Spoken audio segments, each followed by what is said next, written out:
Tunji Talkers, welcome to a special edition of an I Have a Thirst podcast. This is the Botswana edition. We here in Botswana family.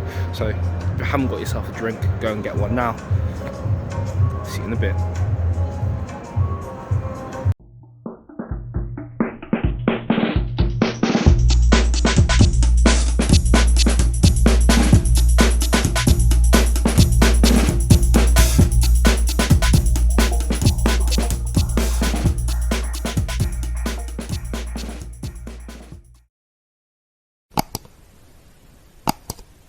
So what is I Have a Thirst? So that is when I have a drink and I review it and I chop it up with you guys. And as always, feel free to leave a drink recommendation down below in the comments. I have another thought-provoking episode for you. Right, and as stated earlier, this is the Botswana episode of the I Have a Thirst podcast. So what do I have? So over here, well, in the UK we have a shop called Spar, but over here, like, Spar's like really big. It's like it's equivalent to a Tesco's or a Sainsbury's, that sort of thing. So here I've got, can you see that? It is ginger and carrot, and it's pure ginger and carrot. So it's got fresh carrots, fresh ginger, and yeah, that is it. So we in the last edition of I Have a First podcast, we talked about paper straws. Friends, oh, how I have missed them. This is a pure plastic straw. Let me open it. I struggle to, there we go.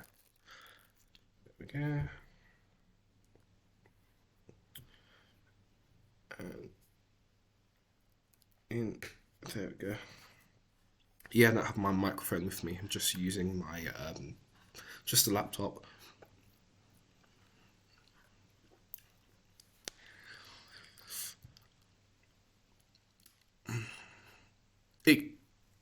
It could be better. It could be better. Yes, it's drinkable, but yeah, it could be better. At least there's no added sugar. In the last episode, I talked about documentaries, and I want to continue that theme. I recently watched a new documentary, and this documentary is called One Man and His Shoes. If you have Prime Video, you can watch this for free. I'm not sure if this is available on other streaming platforms, but if you Google One Man and His Shoes, then it will tell you what platforms this movie or documentary is available on, and I encourage you all to watch it. So in this documentary, it details the rise of Jordan sneakers. So we've all heard about Jordans and whatnot. And I'm going to focus on three aspects from the documentary. And these, I think, will entice you to go and watch the documentary yourself. So, number one, collecting sneakers or trainers started as a result of the Jordans being created, and the documentary visited a number of people who have extensive Jordan collections, and some of them talked about how having a Jordan collection has financially put them in a pickle. So they don't necessarily have expendable income, but because they have the collection, it's almost an addiction, and that's the way they portrayed it in the documentary, that these people having these excessive collections, it's almost like an addiction they have. Number two, so the Nike executives knew that Jordans had permeated the zeitgeist when Jordans played a major role in Spike Lee's Do the Right thing. And this led Spike Lee to do Jordan adverts. So, for example, if you haven't seen Do the Right Thing, there's a few scenes in. Okay, so at the start of the movie, there's a scene where I can't remember the character's name, but there's a character. He gets some ice cream, then someone bumps into him, and the ice cream falls on the guy's Jordans. Then that becomes a big thing, like, oh, you got ice cream on my Jordans, my fresh new Jordans, da da da. And there's other little things like that continue to pop up through the movie. And as I said, because Spike Lee included this in his movie, Do the Right Thing, the Nike executives were like, oh, well, this guy clearly understands how Jordans have affected the populace, so therefore it will make sense for him to direct adverts. So that was quite a fascinating revelation. Do you know who the best player in the game is? Me, Mars Blackman. And I'm way above the rim, demonstrating some serious hang time. Very serious. Do you know how I get up for my game? Do you know? That's right. Air Jordan, Air Jordan, Air Jordan. Mike, what's up? Oh, money. Why you want to do that to me? Why you leave me hanging? Come on. I got it. Oh, Mike, man. That's cold, man. 3. The documentary explored how Jordans have led other athletes to have their own shoe line, or not even their own shoe line, their own sort of like clothing brand. So, for instance, Cristiano Ronaldo with Nike has the CR7, and Messi has like a whole Adidas line, and there are there are other sportsmen, sportswomen who have their own sort of like clothing lines with a particular sporting brand, and that is a result of Michael Jordan and the success of the Nike and Michael Jordan partnership. So if you're someone who loves sports history, you're someone who loves pop culture, you're someone who loves fashion, you will thoroughly enjoy this documentary. And if you have watched One Man and His Shoes, let me know your thoughts down below in the comments. Racism in football. Over the last few years, black footballers have been blatantly racially abused by so-called football fans. A few examples that come to mind are the Vinicius Jr. of Ward for Real Madrid, who was subjected to persistent racial abuse by Valencia fans. And let's not forget the Euro 2020 final, when Marcus Rashford, Jordan Sancho and Bukayo Saka all missed penalties. They're all black players, and as a result, they were racially abused on social media. Why do people think it is acceptable to be racially abusive towards others? Why? One thing that's been missing from this whole dialogue is the role that the media plays in all this. There was a study on the World Cup in 2018 that showed out of the 281 praise comments about visibly black players, 69% of them focused on their physique. When it came to white players, 47 of it was based on their learned attributes, their character, their cognition. The media talks about black players, about their strength, their pace, everything physical, but they talk about white players in terms of them being smart, being, team leaders. Yeah. And so that impacts the way the fans internalize these players as well. Because now you're looking at a Lukaku and you literally see him as like an object. The way that the media even talks about players passes down to the way that the fans perceive players and whether or not they actually see them as human. So the media are portraying black footballers as commodities, as objects, as things. And the media is effectively portraying black footballers as non-human, and this is giving permission to so-called football fans to racially abuse footballers. The racial abuse does not only affect the footballers that I have named, it also affects their loved ones as well. I guess we're saying that the issue is the media. Okay, so the solution is to address the unconscious bias that reporters and editors have. And if we do that, then everything will be okay. It's not like football agents and clubs hold the same beliefs about footballers, right? Black gold is an African football player. Back in the past, black gold was referred to as oil. Now it's black football players. Every partner I talk to in Europe is asking for an African football player.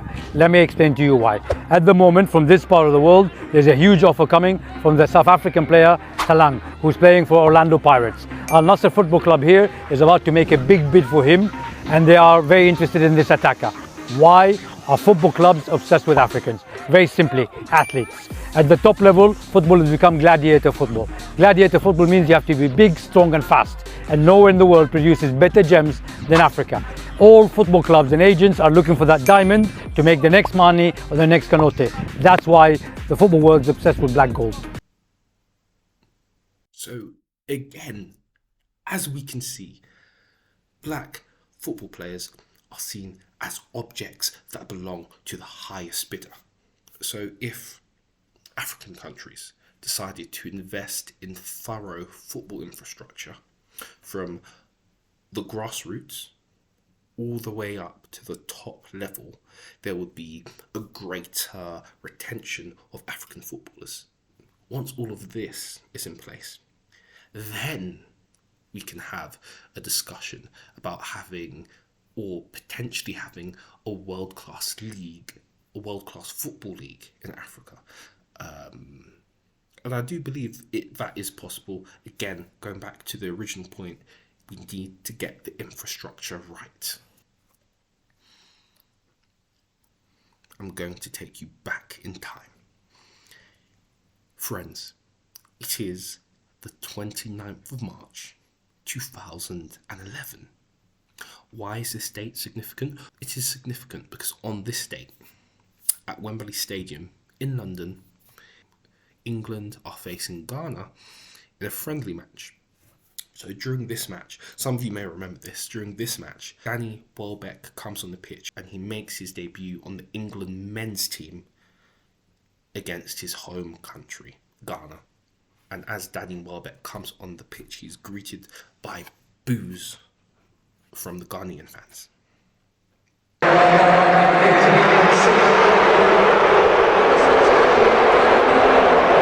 Why was Danny Welbeck booed? Danny Welbeck is Ghanaian, and some fans saw this as a betrayal. We need to remember that there are many African children who want to play for their home countries or their countries of origin. However, these footballers can encounter challenges.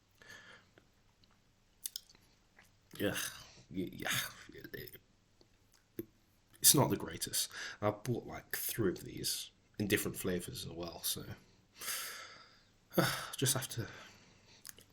Anyway, let's continue. The angle that I need you to take it from is that moment where people start hating on you because you didn't play for Nigeria and they're calling you a traitor in England. So why didn't you play for Nigeria? You know, I mean, I'm so happy that you brought that up. Walking down the road in London many years ago with my son, who was a little boy, 3 then, in my hands, and big Nigerian came up to me. I thought he was coming up to say, hey, hello, big Fash. And he came to me, he said, are you Fashanu? I said, yes, sir, how are you? He said, you're a bloody traitor. You are a traitor to your own country. Was it Igbo? Do you know? You wouldn't know. Yeah, Yoruba. Okay, then he probably would have said it like, because if it was Igbo, it would have looked better. No, if it was Igbo, he'd probably punch Fashion, you are a traitor. You are a traitor. I tell you, you are a traitor. That's pretty scary. Yeah. That's pretty scary. So I said to him, look, let's go and sit down. I said, calm down. I got my son with me. Let's go and sit down in the bar and let me just talk it through you. And we went down, we sat down. I said, look, bro, I'm not a traitor. I said, I've come to Nigeria 3 times to play for my motherland. I said, now, you must understand, I was not invited to come to play for Nigeria. The late MKO, wonderful man, my godfather, put me in his private jet and said, listen, this guy can play football. I'm going to give him to Nigeria. And I said, from him, I came to the Super Eagles camp and I started playing football there. And I said, I came the first time, I wasn't selected. I came the second time, I wasn't selected. I came the third time and I was not selected. But bearing in mind, I'm still playing top football in the English Premier League in England and I'm not being selected in my motherland. It's crazy. So the then coach, can't remember who it was then, said to me, look, John Fashanu, why don't you, number one, bring some Benjamins, some money. We'll see what we can do. Ours was not Benjamin. Ours was probably either Awo or Zeke or something. We're not Benjamin. Yeah, not Benjamin's there. But bring some money and we'll see if we can get you in. Number one, that was totally different to what I even understood in England. You have to pay somebody to play for your own country. This was in the 80s. This was in the 80s. Yet in England, you're being paid crazy money to play for England. It's different. So it really shook me. And I noticed after I'd been there 3 times, I said, look, the guys don't like me. Coach pulled me aside. He said, look, Fashanu, players don't like you. You're not Igbo, you're not Hausa, you're not Yoruba. You don't speak the language. You want to eat fish and chips and everybody else is having a mala and everything. He said, no, you're not fitting in. You haven't got the money. And I didn't have the money. I just didn't have the money then. I was a young footballer. You don't have the money to give me, that was to the coach. Why don't you stay in your motherland, England? And I went, no. And he said, play for England, become the first Nigerian to play for England. Because here, they don't like you. No chance. No chance, they don't like you. Unfortunately, what Fashanu pointed out is far too common. So, for example, Kylian Mbappe, you've heard of Mbappe, he plays for France. He currently plays for PSG, even though there is talk that he may move to either Chelsea or Real Madrid. So Kylian Mbappe turned down playing for Cameroon. Why? Because they wanted money from him.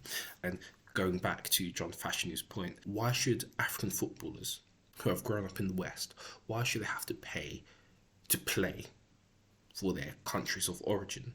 Whereas Fashanu pointed out, European international teams pay their players really well to play for the national team. So, yeah. But talking about Cameroon, I'm very sure things are different now. Why? Because Samuel Eto'o is now the president of the Cameroonian Football Federation. And I'm certain under his leadership that Eto'o has transformed the ethos and the culture of Cameroonian football now that he's in charge. If you want to become a footballer, or you know someone who wants to become a footballer, you need to send them this next clip. You need to send this to them. So, if you want to be a footballer, you have to put in the work. So, it's not just about the work you do on the field. You also have to put in work outside. You have to be able to be proactive. So, if we're being honest, most European leagues are oversaturated at the moment. So, you may want to look elsewhere. So what I did first was I looked at the country and I researched all the different league systems. So I looked at the first division, second division, third division, fourth division, fifth division. I went down to the sixth. I'm like, just get me in there and I'll grind and I'll work my way up there. But every single country, likely in the first division, second division, again, it depends on the country, but you'll have like a national level competition. And then as you go down, it starts breaking into regions. So I was aware of all the different regions, all the different clubs. And then what I did was I researched every single club and I looked at what city are they in. I looked at what players do they currently have. And a great website for this is Transfermarkt. You can get all the information on those websites. Once I had that information, that's when I then decided to do creating connections and reaching out to actually get a trial. And my process for that was at the time sending a lot of emails because I knew all I needed was one yes in terms of getting a trial to get myself there in person to then do networking on the ground. For all aspiring footballers out there, have you put in as much work as the guy in the clip we just watched? If not, I've literally just given you the keys to the kingdom. We are moving on. We are going to discuss dating and relationships. So this next clip, this is sort of like I'm priming you for this next clip. So this next clip is real. I have verified it, and we will do the analysis afterwards. Boss, why is it 97, 90? Because the food's not that much, the drinks, and you got plus service charge. So this is how much it comes up. Do you mind? Yeah, I'm not sure if I find too much. Yeah, it's quite expensive. You saw the menu, innit? Yeah, I don't think I'm going to afford it. Is there a possibility that, I mean, she can go and I'll wash the dishes at the back? I have to ask my manager for it. I'm not sure about it. Because I can pay for some of it on my card, but I don't know if I can pay for the rest. Then maybe you can do cleaning after. Yeah, I don't. What? Yeah, I don't mind. Dishes. Yeah, wash the dishes. I think that'll make sense because, yeah, I don't think I can afford this. Okay, let me just speak with my manager quickly. Okay, cool. And let me know maybe we can do that. Yeah, let me know what he says.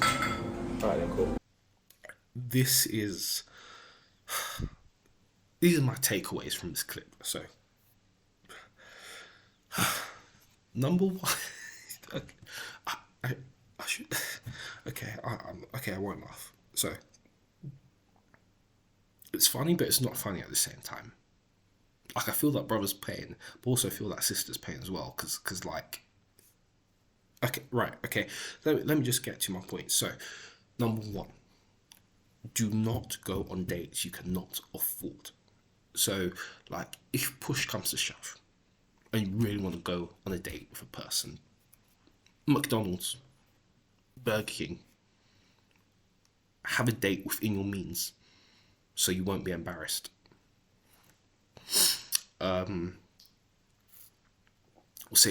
It will save you a lot of pain and heartache. 2, this is just my opinion. I think some of you may agree, but this is just my opinion. In this particular instance, I think that sister should have helped the brother out. So for example, they could have split the bill. And if the sister had any issues, like after the date, she could have talked to him. She could have been like, "Oh, you know what? I didn't like how that went down. Blah blah blah. I don't want to see you anymore." This sort of thing, rather than sort of. It was almost like it was very much voyeuristic. Like she was just watching him, and doing the most for the camera. But whatever. So yeah. Let me know your thoughts down below, and if there are a lot of comments on this particular issue, maybe we'll do another video and we can chop it up further. But those are just my top 2 takeaways.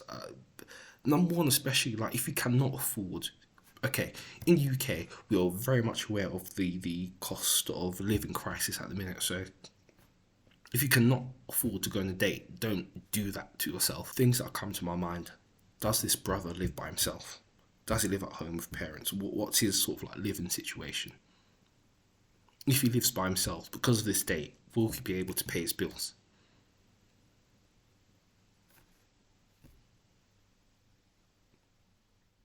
Do not go on a date if you cannot afford it. Relationships are hard work, and anyone who tells you any different is lying to you. Relationships are difficult because they constantly require work, so it is important that there is communication within a relationship, and this isn't just like romantic relationships, it's like relationships in general. There needs to be communication within your friendship group, within like family relationships. Yeah, communication is key. Everyone says marriage should be 50-50. It's the biggest crock of bullshit I've ever heard. It's never 50-50. Yeah. Ever. And so what we do is we quantify where we are. So if Steve comes home and he'll be like, I got 20. Just in terms of energy. Just energy, investment, kindness, patience. I'm at 20. And I'll be like, I'll cover you. I got you, brother. Like, I'll pull the 80. Sometimes we come home, which we have done a lot. My mom has been sick. And I'll say, I've got 10. And Steve, like 2 days ago, said, I'm riding a solid 25.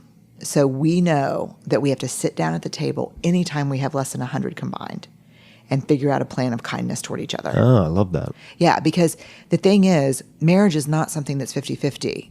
A partnership works when you can carry their 20 or they can carry your 20. And that when you both just have 20, you have a plan where you don't hurt each other. I like this clip, and I like the technique that is brought up in this clip. I like the technique because it requires action, constant communication, selflessness, and compassion. These are all ingredients that are required for a successful relationship. And let me know your thoughts down below. I'm really keen to hear your thoughts on this particular issue. Do you like the 100 approach? Do you dislike it? Make sure you give this video a thumbs up and make sure you like this video and don't forget to share it. This program is sponsored by my book, Whiteboard, Black Pieces, Race in the West. What does it mean to be black in the Western world? To find out, click the Amazon link in the description down below.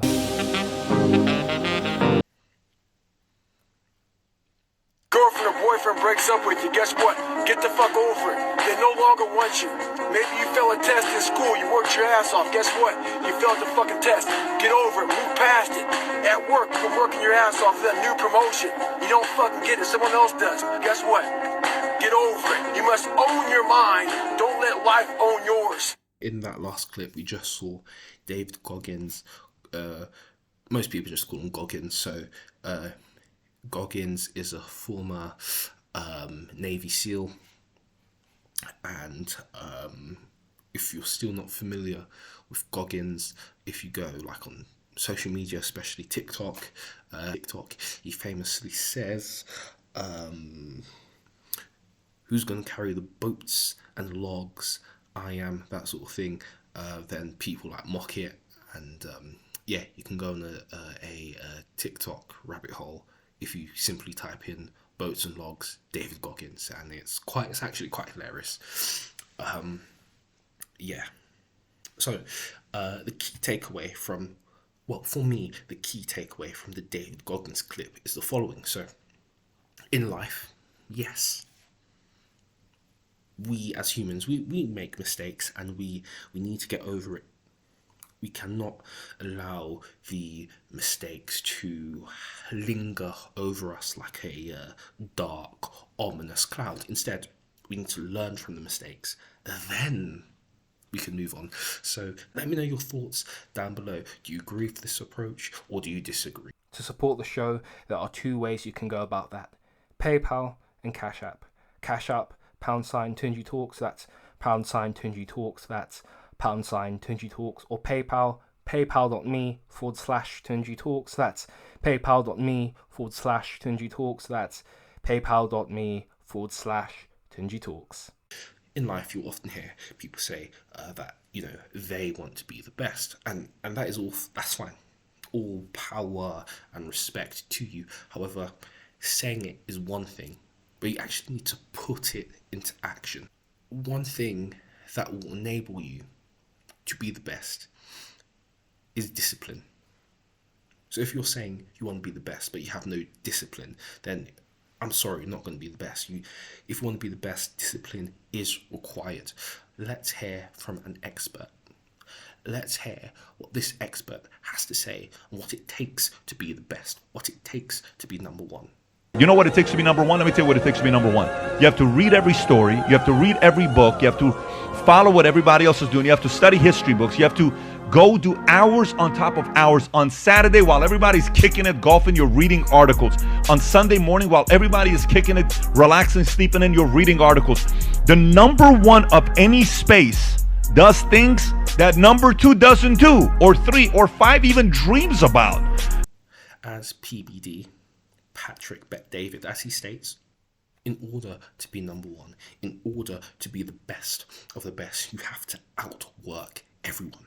Not only that, you need to be constantly developing yourself. How can you do this? So this can be, you can develop yourself by reading, by listening to podcasts, by going to conferences, by talking to colleagues or talking to people in the field you want to be in. All of that will help you to be the best. So let me know your thoughts down below. So discipline can manifest itself in many ways. So maybe financially you make a budget every month so you don't overspend. Maybe you put yourself on a diet, or maybe you don't eat junk. That's all discipline. Another form of discipline, maybe for another form of discipline, for example, is going to the gym. I say going to the gym because that requires discipline, because you, no matter how you're feeling, you constantly have to show up. Another thing, people who go to the gym could be described as meticulous. The gym is I do it for mental. I don't do it to try to have a big bicep. I want to look good, so when I shake somebody's hand, they're like, oh shit, this guy's disciplined. He's probably gonna take care of me, right? Okay, I want to be remembered. Not as the guy that was out of shape. Nobody remembers the sloppy people. They remember the sharp people, right? Those are the people they refer people to. Would you agree? People say, well, I don't have time to work on my health right now. I'm trying to get ahead in life. Yeah, you think you getting out of shape is going to make you run faster? You think you getting out of shape is going to help you kick everybody's ass? Yes or no? That actually hurts you. It's quite the opposite. Anybody in here ever gone to the gym and walked out in a bad mood? When you were done playing soccer, how'd you feel? I love it. Okay, can I ask you a question? Can you go back to doing that right now? Do it then. It's your freaking life. So as you can see, people who are disciplined ultimately win the game of life. Talkers, let me know your thoughts down below. Do you agree or do you disagree? Do you give your family leftovers? When you come home from work, what do you bring to your family? Do you bring your family a shot of enthusiasm and energy, or do you bring home a storm cloud? Do you bring home leftovers from work?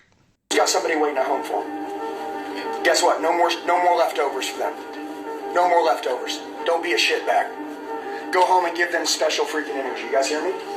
They've been waiting for you guys all day long to get home. When you walk in the door, don't you dare badmouth your car business.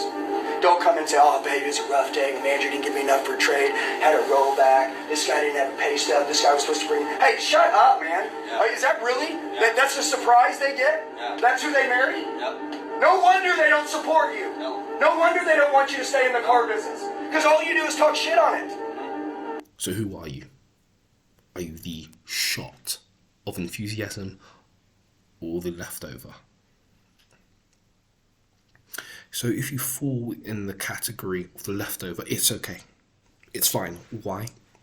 Because you can make a change. You just have to flip a mental switch in your mind. And as Michael Jackson said, I'm starting with the man in the mirror. If you are a man, this next issue might be of interest to you. So there is a horrific craze that has been trending on social media recently, and no, it's not droves of men flying to Turkey to get hair transplants. No. It's men getting height alteration surgery. So what is this? I hear you say. So this is where men get a surgery that breaks the tibia bone. So this is the shin bone, breaks the tibia bone. Then when the men come out, so it breaks the tibia bone, both legs at the same time. Then when the men come out of surgery, their legs are put in leg braces.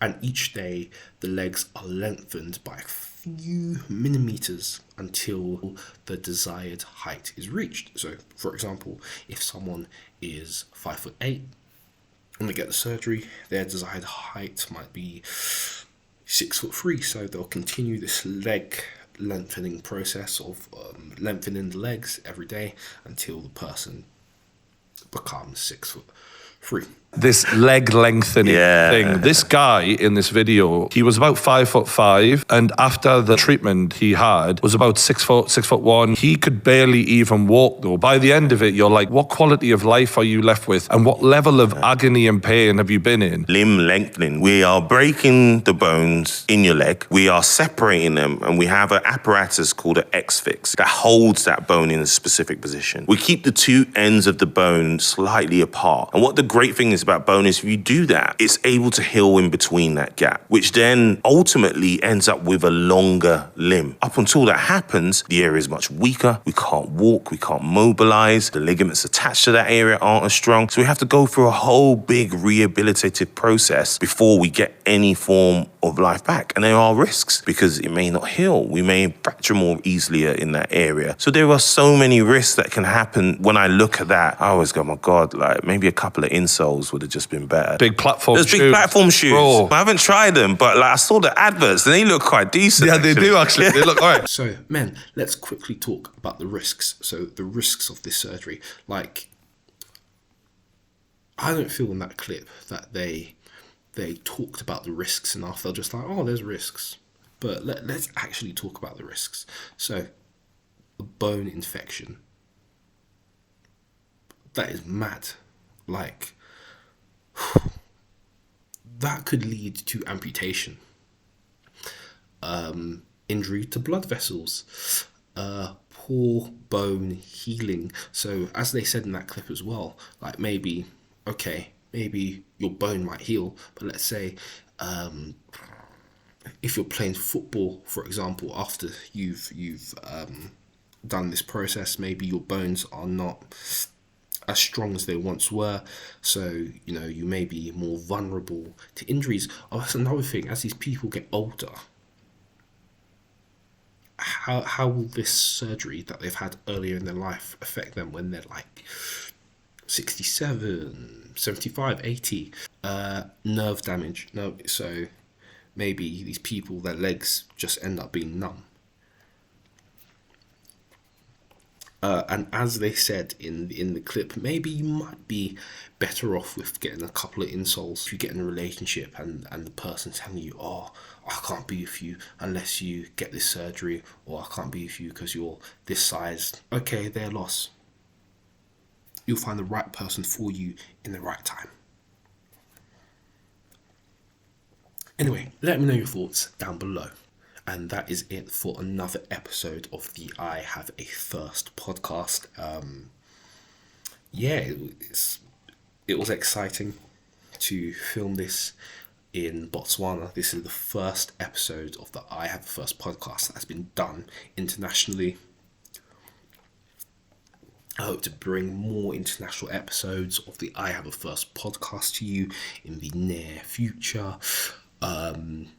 So let me know, what was your favourite topic or issue that was raised or that we covered in today's episode?